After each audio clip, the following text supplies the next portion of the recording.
Hello everyone. ఇప్పుడు చెప్తున్న topic కూడా సివిల్ సర్వీసెస్ ఎగ్జామినేషన్ ప్రిలిమ్స్కి సంబంధించండి.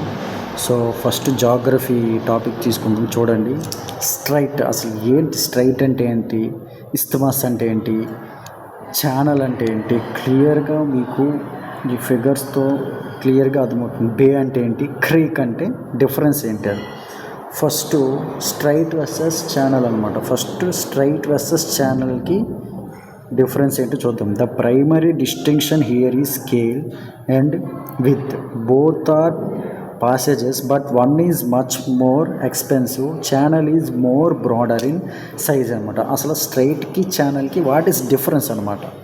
స్ట్రైట్ చూడండి, ఛానల్ చూడండి, ఇక్కడ మీకే డిఫరెన్స్ అర్థమవుతుంది. స్ట్రైట్కి ఏంటి, విడ్త్ అనేది చాలా తక్కువగా ఉంది, కానీ ఛానల్కి వైడర్ ఉందన్నమాట. అర్థమవుతుందా? ఇదే స్ట్రైట్కి ఇలా ఉంటే స్ట్రైట్ అంటారు, ఇలా ఉంటే వైడర్ ఉంటే ఛానల్ అంటారు. అక్కడ ఏంటి, ఇదే ఉంది.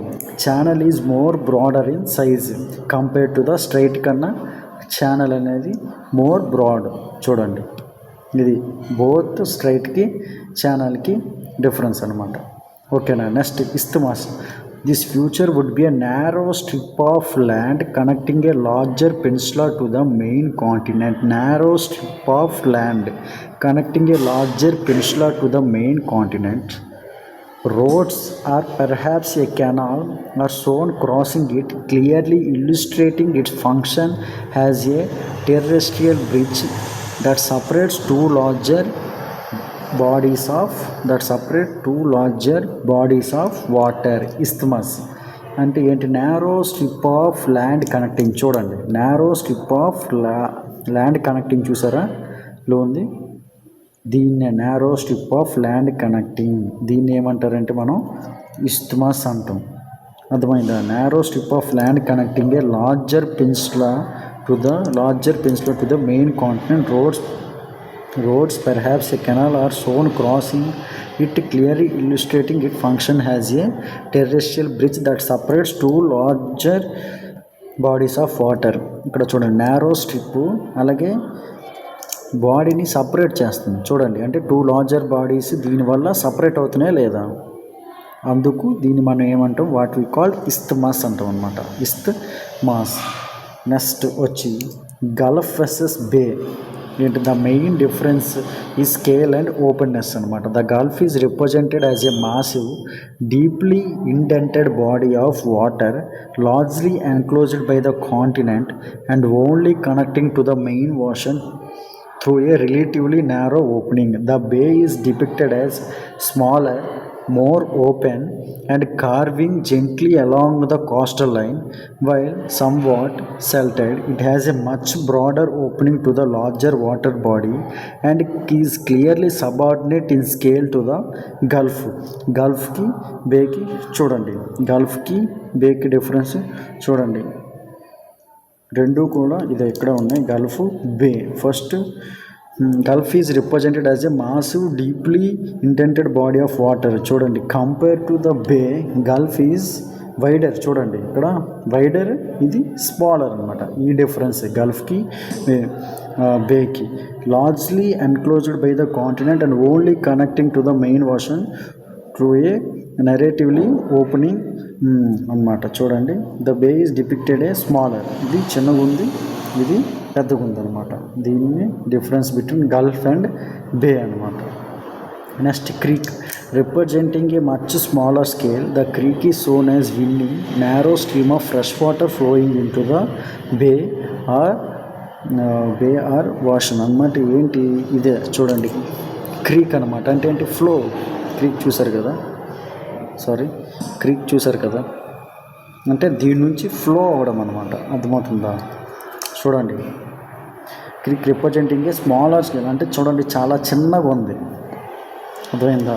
The creek is shown as winding narrow stream of fresh water flowing into the bay or ocean. అంటే ఏంటి, దీని నుంచి మంచి వాటర్ అనేది ఫ్లోయింగ్ ఇన్ టు బే, కానీ ఎందులో కానీ లేదంటే వాష్లో కానీ సబ్మర్జ్ అయిపోతుంది అనమాట. That is called, what is called creek. క్లియర్గా చూడండి, స్ట్రైట్ ఎలా ఉంటుందన్నమాట. ఇస్తమాస్ మెయిన్ ల్యాండ్ అనమాట. ఛానల్ వైడర్గా ఉంటుంది. గల్ఫ్ అలాగే బే క్రీక్ అనమాట. నెక్స్ట్ వచ్చి వెరీ ఇంపార్టెంట్ టాపిక్ అండి. ఖచ్చితంగా ఇట్లాంటివి చాలాసార్లు ప్రిలిమ్స్లో అడిగే ఛాన్సెస్ ఎక్కువగా ఉన్నాయి. అంటే ఒక సీ ఇచ్, మెడిటేరియన్ సీ ఇచ్ కానీ, రెడ్ సీ వచ్చి కానీ, రెడ్ సీ యొక్క బార్డర్స్ ఏవే కంట్రీస్ ఉన్నాయని చెప్పి ఒక 4 ఆప్షన్స్ ఇస్తాడు అనమాట. అలాగా ఇప్పుడు వచ్చి మనం రెడ్ సీ ద 6 కంట్రీస్, మొత్తం ఎన్ని కంట్రీస్ ఉన్నాయంటే 6 కంట్రీస్ ఉన్నాయన్నమాట. ఎన్ని కంట్రీస్ మొత్తం 6 countries that borders the Red Sea. ఏవేవి ఈ 6 కంట్రీస్, ఈ రెడ్ సీ యొక్క బార్డర్స్ ఏవేవి ఉన్నాయి? ఇది రెడ్ సీ అండి. ఈ 6 కంట్రీస్ ఏవేవి బార్డర్ ఉన్నాయంటే first Saudi Arabia, Yemen, Egypt, Sudan, Eritrea and Djibouti. చూడండి, ఇది జిబోటి ఒకటి, ఎరిత్రియా ఒకటి, అలాగే యెమెన్ ఒకటి, అలాగే ఇంకోటి అన్నాం సౌదీ అరేబియా ఒకటి, సూడాన్ ఒకటి, జిబోట్ ఒకటి, ఇదో సూడాన్ ఒకటి, ఈజిప్ట్ ఒకటి. చూసారా, రెడ్ సీకి బార్డర్స్ ఏవేవంటే ఈజిప్ట్, సౌదీ అరేబియా, అలాగే ఎరిత్రియా, అలాగే యెమెన్ జిబోటి. ఇది so these are the bordering of Red Sea యొక్క బార్డర్స్ అనమాట. రెడ్ సీకి బార్డరింగ్ కంట్రీస్ అనమాట. ఓకేనా, అర్థమైంది కదా. 6 bordering countries are there for Red Sea. వచ్చి ఏమంటే Saudi Arabia, Yemen, Egypt, Sudan, Eritrea and Djibouti. Eritrea, Yemen, Djibouti, Saudi Arabia, Sudan, Egypt. The 6 countries are share boundary with దేంతో red Sea యొక్క boundaries అనమాట. ఓకేనా. Next చెప్పే topic is very very very very very important అండి. మొత్తం అసలు మన Indian constitution polity సంబంధించి ప్రెసిడెంట్ గురించి అనమాట మొత్తం వచ్చేది. ఇదంతా కూడా ఇప్పుడు ప్రెసిడెంట్ ఆఫ్ ఇండియా గురించి ఎక్స్ప్లెయిన్ చేస్తాను. సో బాగా వినండి, very very important. President of India. ఓకేనా, ప్రెసిడెంట్ ఆఫ్ ఇండియా జాగ్రత్తగా వినండి. అసలు ఏంటంటే constitutional foundation, term and impeachment for president అనమాట. ఫస్ట్ చూడండి, ఫస్ట్ ఏంటి constitutional foundation, term and impeachment of మన president of India. Article 52 and 53 nominal D0 head of the state, executive power vested formal అనమాట. అర్థమైందా. Article 52 says that in India they shall be a president of India అని article 52 మన కాన్స్టిట్యూషన్లో చెప్తుంది. Next article 58 tells the qualifications of for the post of president. Next citizen, he must be a citizen of India and 35+ ఉండాలండి. అంటే ప్రెసిడెంట్కి appoint అవ్వాలంటే must be 35+ age అనేది ఉండాలి. అలాగే లోక్సభకి క్వాలిఫై ఉండాలి. అంటే ఏంటి, లోక్సభ యొక్క క్వాలిఫికేషన్స్, లోక్సభకు కానీ క్వాలిఫికేషన్ అయిపోతే ఆటోమేటిక్గా సీల్స్ eligible to contest for the post of president of India. అలాగే నో ఆఫీస్ ఆఫ్ ప్రాఫిట్ అనేది ఉండాలి. అర్థమైందా. ఆ క్వాలిఫికేషన్స్, ప్రెసిడెంట్ యొక్క క్వాలిఫికేషన్స్ గురించి చెప్పే ఆర్టికల్ వచ్చి ఏదంటే ఆర్టికల్ 58 అనమాట. ఏజ్ వచ్చి ఎంత ఉండాలంటే 35+ ఉండాలి. అర్థమైందా.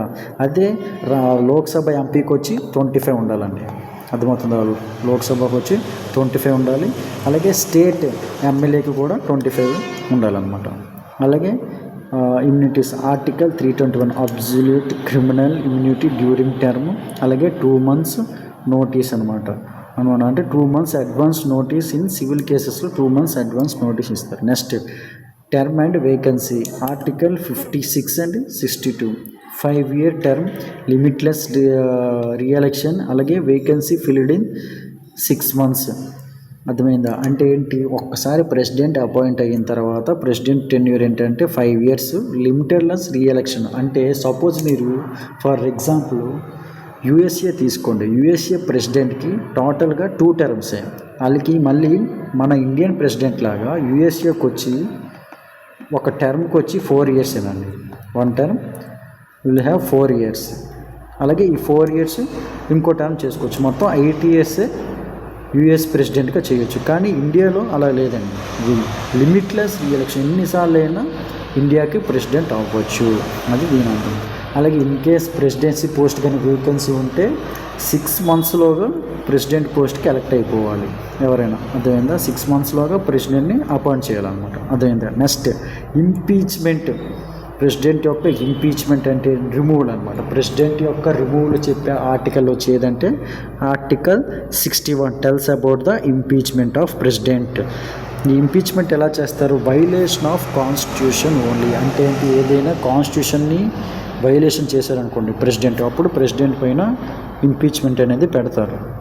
ఓకేనా? ఫస్ట్ ఆ ఇంపీచ్మెంట్ పెట్టినప్పుడు 14 డే అడ్వాన్స్ నోటీస్ అనేది ప్రెసిడెంట్కి ఇవ్వాలి. అలాగే special majority 2/3 total both houses. అంటే ఏంటి? స్పెషల్ మెజారిటీతో 2/3తో ఓటింగ్ అనేది బోత్ హౌసెస్లో పాస్ అవ్వాలి. 1 హౌస్ కాదండి ఇక్కడ, అంటే లోక్సభలో పాస్ అవ్వాలి, అలాగే రాజ్యసభలో కూడా పాస్ అవ్వాలి. 2/3 దాన్ని స్పెషల్ మెజారిటీ అంటారు. ఓకేనా? Nominated MPs vote, elected MLAs don't. అంటే ఏంటి ఇక్కడ? యాక్చువల్గా ప్రెసిడెన్షియల్ ఎలక్షన్ ఏమంటారంటే ఎలక్టోరల్ కాలేజ్ అంటారు. ఈ ఎలక్టోరల్ కాలేజ్లో ఏంటి? ఈ ప్రెసిడెంట్ ఎలక్షన్స్లో ఓన్లీ ఎలక్టెడ్ ఎంపీస్ అలాగే elected MLAs they participated in the election of president. But in the impeachment or removal process only ఈ ఎలక్టెడ్ ఎమ్మెల్యేస్ డోంట్ పార్టిసిపేట్ అనమాట. ఎలక్టెడ్ చేసిన ఎమ్మెల్యే పార్టిసిపేట్ అవ్వరు, ఓన్లీ ఎంపీసే పార్టిసిపేషన్ చేస్తారు, బోత్ ఎలక్టెడ్ అండ్ నామినేటెడ్. కానీ president ఎలక్షన్స్లో ఎవరు participation చేస్తారంటే only elected మెంబర్సే participation చేస్తారు, అర్థమైందా? ఈ ప్రెసిడెంట్ యొక్క ఇంపీచ్మెంట్ గురించి చెప్పిన ఆర్టికల్ వచ్చి ఏదంటే ఆర్టికల్ 61. ఓకేనా? నెక్స్ట్ ఇదో ఇక్కడ ఇచ్చాడు, ఎలక్టోరల్ కాలేజ్ అండ్ మెకానిక్. అంటే ఏంటి? ఎలక్షన్, ప్రెసిడెంట్ యొక్క election. Next this election is called indirect. Article 54 tells about election of president of India. Article 54 అనమాట. ఇండైరెక్ట్ ప్రెసిడెంట్ ఎలక్షన్ అనేది ఇండైరెక్ట్ ఎలక్షన్. సో ఈ ఎలక్షన్లో హూ పార్టిసిపేటెడ్ ఇన్ ఎలక్షన్, ఎవరు participation చేస్తారు అంటే ఫర్ ఓటింగ్ ఎవరంటే elected MPs Lok Sabha and Rajya Sabha and elected MLAs state అలాగే Delhi, Puducherry, union అంటే ఓన్లీ ఎలక్టెడ్ అనమాట, అర్థమైందా? నామినేట్ ఎవరు కూడా don't participate in the elections of president. ఎలక్షన్స్లో ఎవరు నామినేటెడ్ పర్సన్స్ ఎవరు కూడా పార్టిసిపేషన్ చెయ్యరు, ఓన్లీ ఎలక్టెడ్. బోత్ స్టేట్స్లో ఎలక్ట్ అయిన వాళ్ళు, అలాగే ఢిల్లీ అండ్ పుదుచ్చేరి. ఇప్పుడు ప్రజెంట్ వచ్చి జమ్మూ అండ్ కాశ్మీర్, లదాఖ్, ఎందుకంటే 3 యూనియన్ టెరిటరీస్కి వచ్చి మన అసెంబ్లీ ఉంది కాబట్టి వాళ్ళు ఎలక్టెడ్ ఎమ్మెల్యేస్ కాబట్టి వాళ్ళు కూడా ఈ ప్రెసిడెంట్ యొక్క ఎలక్షన్స్లో పార్టిసిపేషన్ చేస్తారు. కానీ నామినేటెడ్ కానీ ఎవరు కూడా ఈ ప్రెసిడెంట్ ఎలక్షన్లో పార్టిసిపేషన్ చెయ్యరు. కానీ ఈ ఇంపీచ్మెంట్లో మాత్రం ఎలక్టెడ్ ఎమ్మెల్యేస్ ఎవరు కూడా పార్టిసిపేట్ చేయరు, only both elected and nominated people participate in the removal of president అనమాట చేసినప్పుడు. నెక్స్ట్ ఓటింగ్ సిస్టమ్ గురించి ఆర్టికల్ 55 చెప్తుంది. There is a secret ballot, proportional representation, single transferable vote, absolute majority quota, అలాగే absolute majority quota, voting system secret బ్యాలెట్లో ఉంటుంది. అలాగే proportional representation, single transferable vote, absolute majority quota. మీకు already ఎవరికైతే majority వస్తుందో వాళ్ళు will be declare as president of India. Next vote value formula. MLA ఒక vote formula ఎలా ఉంటుందంటే ఎమ్మెల్యే ఓట్ ఎలా వేస్తారంటే state population by elected population. అలాగే ఎంపీ వచ్చి total MLA value by elected MPs. అలాగే pop frozen 1901 census still post 2020. Next, dispute resolution article 71. Dispute resolution article 71. Supreme Court exclusive final jurisdictions అంటే Supreme Court exclusive final jurisdiction prayer acts valid if voided అనమాట. Dispute resolution exclusive final. Formal executive article 3. All union government actions in president's name. అన్నీ కూడా union government అన్నీ కూడా actions ఏవైనా తీసుకున్నా కానీ ఎవరి సైన్కి ఉండాలి, ప్రెసిడెంట్ సైన్ అనేది ఉండాలి. అదే ఇది ఫార్మల్ ఎగ్జిక్యూటివ్ చెప్పే ఆర్టికల్ 77. కీ అపాయింట్మెంట్స్ అంటే ఈ ప్రెసిడెంట్ ఎవరెవరిని అపాయింట్ చేస్తారు. Prime minister, council of ministers, attorney general, CAG comptroller and auditor general, election commissioners, UPSC, governors, supreme court and high court judges, armed forces chiefs, వీళ్ళందరూ కూడా అపాయింట్ చేసేది ఎవరంటే president of India. Appoints prime minister, council of ministers, attorney generals, CAG, election commissioners, UPSC, governors, supreme court, high court judges, armed forces chiefs. అలాగే article ఇప్పుడు చెప్తుంది third గురించి మనం మాట్లాడుతుంది, executive authority and situational discretion. అలాగే ఎయిడ్ అండ్ అడ్వైజ్ ఆర్టికల్ 74 గురించి చెప్తున్నాం. ఏంటంటే article 74 aid and advise bounded by council of ministers, advise 1 reconsideration subsequent binding, submersing satisfaction, council of minister satisfaction. ఇది ఎయిడ్ అండ్ అడ్వైజ్. అలాగే right to information article 78. PM must communicate decisions and proposals to president. అంటే ఏంటి, PM ఏదైనా decisions తీసుకున్నప్పుడు he must to share information and must to communicate with president. అంటే ఏంటి, prime minister first president discuss చేసిన తర్వాత decisions ఇవన్నీ కూడా తీసుకోవాలి అని చెప్పే ఆర్టికల్ వచ్చి రైట్ ఇన్ఫర్మేషన్ ఆర్టికల్ 78. అలాగే situational discretion hung parliament, council of ministers lost confidence, minority government reject Lok Sabha resolution. అలాగే కేర్ టేకర్ గవర్నమెంట్ అనమాట. నెక్స్ట్ 4th వచ్చి legislative and financial prerogatives parliamentary control article 85. Parliamentary control article 85 summons, prorogues, dissolves Lok Sabha, maximum 6 months gap, joint sittings. అంటే ఏంటి, ఇవన్నీ కూడా ఎవరు అండర్లో జరుగుతుందంటే ఇవన్నీ కూడా ప్రెసిడెంట్ యొక్క అండర్లో ఇవన్నీ కూడా జరుగుతున్నాయి. పార్లమెంటరీ కంట్రోల్ అంటే ఒక హౌస్ అంటే Lok Sabha house, Rajya Sabha house start చేయాలని ఫస్ట్ ప్రెసిడెంట్ పర్మిషన్ కావాలి. అలాగే లోక్సభని డిసాల్వ్స్ తొలగించాలన్న ప్రెసిడెంట్ చేతిలో. అలాగే జాయింట్ సిట్టింగ్ ఒక బిల్లుకి డెడ్ లాక్ చేయాలన్నా ప్రెసిడెంట్ జాయింట్ సిట్టింగ్ చేసి ఆ బిల్లుని డెడ్ లాక్ చేస్తారన్నమాట. అలాగే special addresses article 87 first session post election and annually drafted by council of ministers, motion of thanks, defeat, no confidence. Next nominations. మీకు already చెప్పాను ఇందాక రాజ్యసభ ప్రీవియస్ వీడియో చేసినప్పుడు 12 రాజ్యసభ మెంబర్స్ని ఎవరు నామినేట్ చేస్తారని మీకు ఇందాక చెప్పిన. ఎవరంటే ప్రెసిడెంట్. ఇన్ ద ఆర్ట్లో కానీ literature, science and social services. అయితే ఇంతకుముందు ఆంగ్లో ఇండియన్ అనేవాళ్ళు ఉండేవాళ్ళండి. ఆంగ్లో ఇండియన్ని ప్రెసిడెంట్ నామినేట్ చేసేవాడు లోక్సభకి. ఇప్పుడు అనేది అది తీసేశారనమాట. ఇది ఇక్కడ ఇచ్చాడు ఆంగ్లో ఇండియన్ సభ అంటే 2020లో తీసేశారు. Next financial gate keeping, prior recommendation, money bills, grants, causes, union budget laying, constitute finance commission 5 years అంతా కూడా ప్రెసిడెంట్ యొక్క కంట్రోల్లోనే ఉంటుంది. అయితే మనీ బిల్స్ కానీ ఏవైనా ఫస్ట్ ఇంట్రడ్యూస్ చేసినప్పుడు లోక్సభలో ఫస్ట్ ప్రియర్ పర్మిషన్ అనేది ప్రెసిడెంట్తో ముందు ఉండాలండి. ప్రెసిడెంట్ యొక్క ప్రియర్ పర్మిషన్ అనేది మనీ బిల్స్ సంబంధించిన ఏదైనా బిల్ ఇంట్రడ్యూస్ చేసినప్పుడు. అలాగే ordinance making power and judicial scrutiny. ఓకేనా.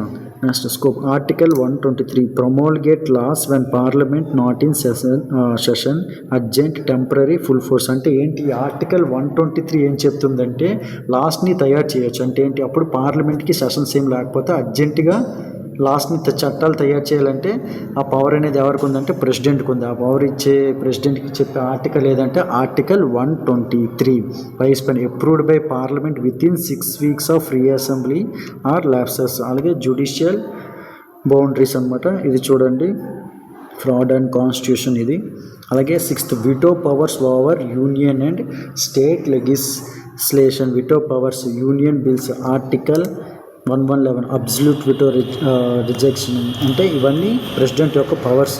అబ్సల్యూట్ విటో, సస్పెన్సివ్ విటో, అలాగే పాకెట్ విటో, అలాగే assent mandatory for constitutional amendments. Absolute veto అంటే ఏంటి? అబ్సల్యూట్ విటో అంటే డైరెక్ట్ రిజెక్షన్ చేసి వచ్చిన బిల్లు. సస్పెన్సివ్ విటో అంటే ఏంటి? Reconsideration overridden if repassed no money. అంటే ఏంటి? సస్పెన్సివ్ విటో అంటే ఆ బిల్లు మీద సైన్ పెట్టకుండా మళ్ళీ కూడా ఆ బిల్లు గురించి రీకన్సిడరేషన్ చేయండి అని చెప్పి మళ్ళీ తిరిగి హౌస్కి పంపించడం. అలాగే పాకెట్ విటో అంటే ఏంటి?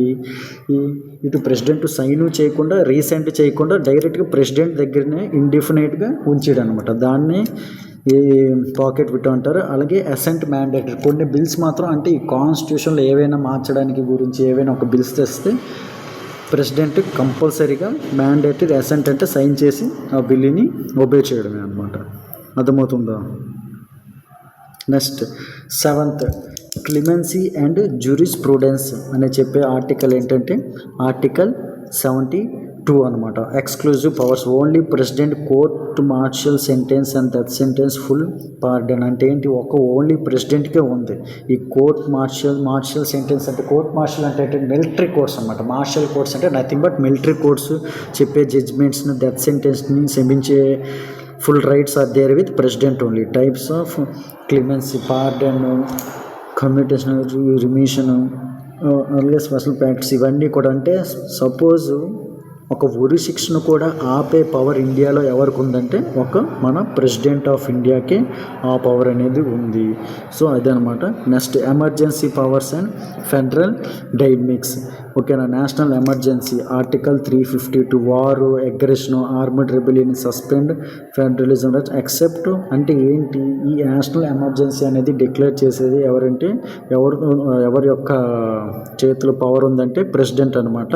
అవి వచ్చినప్పుడు అన్నీ మన యొక్క కాన్స్టిట్యూషన్లో మనకున్న రైట్స్ అన్నీ కూడా సస్పెండ్ అయిపోతాయి. ఎక్సెప్ట్ ఈ ఆర్టికల్ 2021 తప్ప మిగిలిన రైట్స్ అన్నీ కూడా సస్పెండ్ అయిపోతుంది. ఓకేనా? నెక్స్ట్ ప్రెసిడెంట్ రూల్ ఎప్పుడు వచ్చంటే article 356, 365 failure of state machinery, non compliance, dismisses state council of minister. అంటే ఏంటి? ఈ president rule article 356, 365 president rule గురించి ఏం చెప్తుందంటే ఎవరైనా కానీ ఒక స్టేటు కాన్స్టిట్యూషన్కి పరంగా రూల్ చేయకుండా అంటే ఎలా పడితే వాళ్ళ రూల్ చేశారనుకోండి, అంటే వైలేషన్ ఆఫ్ కాన్స్టిట్యూషన్ చేశారనుకోండి వాళ్ళు రూలింగ్ అనేది, అప్పుడు ప్రెసిడెంట్ రూల్ అనేది ఇంపోజ్ అవుతుంది. అది చెప్పే ఆర్టికల్ వచ్చి ఏదంటే ఆర్టికల్ 356, అలాగే 365. అలాగే financial emergency article 360 financial stability threat centres binding financial direction, salary reduction include supreme court and high court judges. అంటే ఈ 3 పవర్స్ అన్నమాట ప్రెసిడెంట్ చేతిలో ఉంటుంది. నేషనల్ ఎమర్జెన్సీ ఆర్టికల్ 352, అలాగే ప్రెసిడెంట్స్ రూల్ ఆర్టికల్ 356, అలాగే 365 ఫైనాన్షియల్ ఎమర్జెన్సీ ఆర్టికల్ 360. మొత్తం ప్రెసిడెంట్ గురించి అర్థమవుతుందా? అసలు president there shall be president of India అని చెప్పే ఆర్టికల్ 52 అర్థమవుతుంది. ఆర్టికల్ 52. అలాగే ప్రెసిడెంట్కి మనం పోటీ చేయాలంటే ఏజ్ ఎంత ఉండాలంటే 35. ఓకేనా? అలాగే వన్స్ ప్రెసిడెంట్గా మనం అపాయింట్ అయిన తర్వాత మనం వచ్చి టెన్యూర్ వచ్చి 5 years ఉంటుందండి. 5 years. ఇంపీచ్మెంట్ అంటే రిమూవల్ ఆఫ్ ప్రెసిడెంట్ గురించి చెప్పే ఆర్టికల్ వచ్చి ఆర్టికల్ 61. అలాగే ఆ ఇంపీచ్మెంట్ యొక్క రెజల్యూషన్ పాస్ అవ్వాలంటే స్పెషల్ మెజారిటీ ఉండాలి. 2/3 బోత్ హౌసెస్ ఓట్ చేయాలి. 2/3 స్పెషల్ మెజారిటీతో బిల్లు పాస్ అయితేనే అప్పుడు రిమూవల్ ఆఫ్ ప్రెసిడెంట్ అనేది అవుతుంది. అలాగే ఇండైరెక్ట్ ఎలక్షన్, ప్రెసిడెంట్ ఎలక్షన్ గురించి చెప్పే ఆర్టికల్ వచ్చి ఏ ఆర్టికల్ అంటే article 54. President election is indirect election. అలాగే voting system, president elections voting system అనేది చెప్పే ఆర్టికల్ వచ్చి ఆర్టికల్ 55 అన్నమాట. అర్థమవుతుందా? రైట్ టు ఇన్ఫర్మేషన్ అంటే ఏంటి? PM must communicate decisions and proposals to president. అంటే పిఎం తీసుకునే డిసిషన్స్ అన్నీ కూడా ప్రెసిడెంట్తో కమ్యూనికేట్ చేయాలి. దాని గురించి వచ్చే ఆర్టికల్ ఏంటంటే చెప్పే ఆర్టికలే ఆర్టికల్ 78 అనమాట. అర్థమవుతుందా? సో ఇది ప్రెసిడెంట్ బాగా ఇంపార్టెంట్ అండి. మస్ట్ ఉంటుంది. అలాగే ఇప్పుడు ఈ 3 కూడా ప్రెసిడెంట్ చేతులు మీకు ఆల్రెడీ చెప్పాను. Powers suspense veto, pocket veto, absolute veto ఇవన్నీ కూడా ప్రెసిడెంట్ యొక్క పవర్స్. అలాగే ఈ ఎమర్జెన్సీస్ వెరీ ఇంపార్టెంట్ అండి. 3 ఎమర్జెన్సీస్. నేషనల్ ఎమర్జెన్సీ ఆర్టికల్ 352 చెప్తుంది. అలాగే కానీ ఈ నేషనల్ ఎమర్జెన్సీ ఇంపోజ్ చేసినప్పుడు in our constitution all rights are suspended except article 20 and 21 తప్ప మిగిలినవన్నీ కూడా సస్పెండ్ అయిపోతాయి. అలాగే ప్రెసిడెంట్ రూల్ అనమాట చెప్పే ఆర్టికల్ 356 ఆర్ 365. అలాగే ఫైనాన్షియల్ ఎమర్జెన్సీ చెప్పే ఆర్టికల్ 360. Okay, thank you.